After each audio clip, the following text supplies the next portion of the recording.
Please click here to watch the previous episode. One day, Hinata arrived at the bus stop but could not find Hira. She wondered what happened to Hira, as she is used to seeing him around at this time, at the bus stop in last few days. In the past few days, Hinata acted as if she did not notice Hira at the bus stop, but her heart raced each time she caught sight of Hira. It almost time for the last bus, but still there is no sign of Hira. Hinata remained at the bus stop, her mind filled with concern about Hira's whereabouts. Finally, Hira arrived at the bus stop with his head hanging low. Hinata did not know how to react. She came closer to Hira and asked, "Are you okay?" Hira remained silent, keeping his head down for a few seconds, seemingly lost in his thoughts. Then, Hira slowly lifted his head. His eyes filled with tears and said, "We lost the semifinals."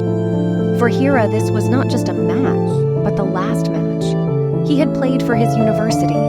He had worked for 2 years to come this far, but could not win the Inter-University Championship. Hinata just stood there with Hira, placing her hands next to his hand, giving him the comfort and support he needed. Though they haven't spoken much with each other, but that night was special. They both boarded the last bus together. One evening, Hinata arrived at the bus stop much later than usual. The bus stop was deserted, with no one at sight. Hinata started to feel scared, hoping bus will arrive soon. Just as panic started to take hold, she noticed a familiar figure approaching from a distance. Hira walked up to Hinata and asked what had caused her to be late that day. Hinata felt so relieved looking at Hira's face. She smiled and started talking about the late volleyball game practice. Hira kept looking at her. He was waiting at the bus stop since long for Hinata. They boarded the bus together, and as the time came for Hinata to leave for her stop, Hira followed closely behind. He asked Hinata, "Is it okay if I walk you home as it is late at the night?"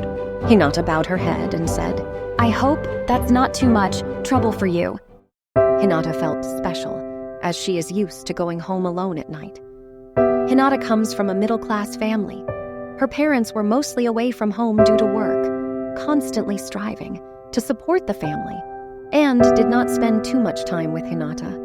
Hinata often found herself alone, with nobody particularly concerned about what time she reached home. "Hope you are loving our journey.